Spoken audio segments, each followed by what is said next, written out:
Physiographically, India is indeed divided into many regions, the physiographic divisions of the country.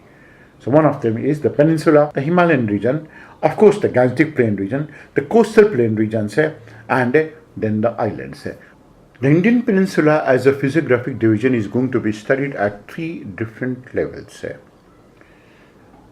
To begin with, the first feature is that the peninsular plateau extends southwards of the Great Indian Plains. That is, the Great Indian Plains means we are talking about the Gangetic Plains. That is the Great Indian Plain. So peninsular plateau extends south of it. It's a peninsular plateau, largely we go on to say, not completely from the perspective of the fact that it's surrounded by water from 3 sides. It is also said as peninsula largely because the geological division of the peninsula is coterminous. That means it's the same as that of the physiographic divisions of it.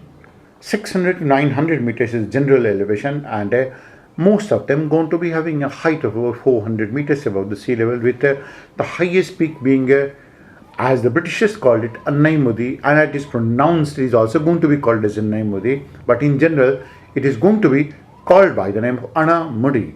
That is going to be the highest peak of the whole of the plateau. The fifth is though the general slope of the plateau region is towards the east, Aravalli Mountains make the northwestern boundary of the plateau region. The northern and the northeastern boundary is marked by the northern part of the Bundelkhand Plateau region, Kamur Hills and the Rajmahal Hills. The Western Ghats or the Sahyadris and the Eastern Ghats marks the western and the eastern boundaries respectively of the Peninsular Plateau. The river Narmada flowing through the Rift Valley, that means flowing through a crack. The Rift Valley is a crack. It is one of these deep cracks. It's one of these cracks through which the Narmada flows. Now Narmada divides the whole of the plateau into 2 parts. For the purpose of its study, it is going to be clubbed into 5 main physiographic regions. The first is going to be the Central Highlands. The region that is lying to the north of Narmada is called as the Central Upland or the Central Highlands. North of Narmada is Central Uplands or Central Highlands. The Central Highlands are a wide tract of hilly country that includes the Rajasthan uplands. That means what we're going to consider as the desert of Rajasthan. There is an upland. It's a bit elevated. The Madhya Bharat Pathar, the Bundelkhand uplands, that is going to be a hillock. The Malwa Plateau, that is going to be rolling in nature. It's going to be this type, rolling in nature. Bounded by the Aravalli Range on the west and the Satpura Ranges in the south. The Aravalli Range is one of the oldest mountains that run for about 700 kilometers from Delhi in a northeast to southwest direction through Rajasthan into northern Gujarat. It essentially begins from Palanpur in Gujarat, northern portion of Gujarat, and it extends all the way to Majnu Ka Tila in Delhi. There is a Gurudwara as well. So the northernmost exposed portion of the Aravalli is going to be in Majnu Ka Tila, and the southernmost is from Palanpur. In the east, the Aravallis overlook the Chambal River Valley. That means overlooking the Chambal River Valley, that means Chambal is flowing and then you have Aravalli mountain as well.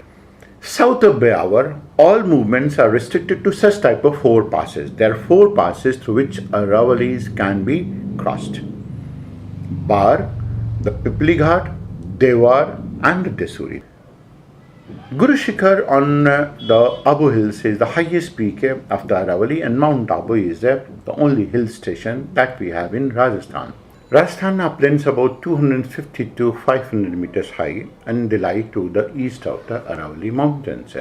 Rajasthan uplands is drained by the Manas and its tributaries. Madhya Bharat Pathar towards east is a plateau with rock surface mainly made up of ancient Vindhyan sediments. It is through these sediments that the Chambal River has cut a deep and wide valley that forms rills, gullies and ravines. Bundelkhand upland is a remnant of volcanic eruption that took place beneath the Vindhyan Sea. Malwa Plateau is a large physiographic feature made mostly of lava. The Vindhyan is called as a range. In most of the places, Vindhyan have been written as a range. Rather, it's not a range, rather it's an escarpment. It's an escarpment that runs parallel north of the Narmada zone rift.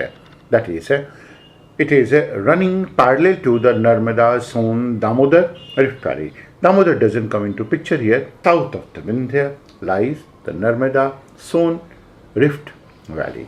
As we have talked about, the rift valley, that is a crack. It's a crack that is an active crack. And it is a crack that is likely to get activated in the coming years, any point of time. Near Hoshangabad, there is a town. The Vindhyan ranges comes very close to that of the Narmada river and presents a terraced slope. That is a slope that is going to be terraced in the form of steps. The Kamu range on the eastern portion of the Vindhyan escarpment is the most pronounced escarpment in India, developed on sandstone and limestone, and is nowhere breached by any major river. Streams flowing over the northern escarps of the Riva plateau have formed rapids and waterfalls. Satpura separates the central highlands from the Deccan plateau.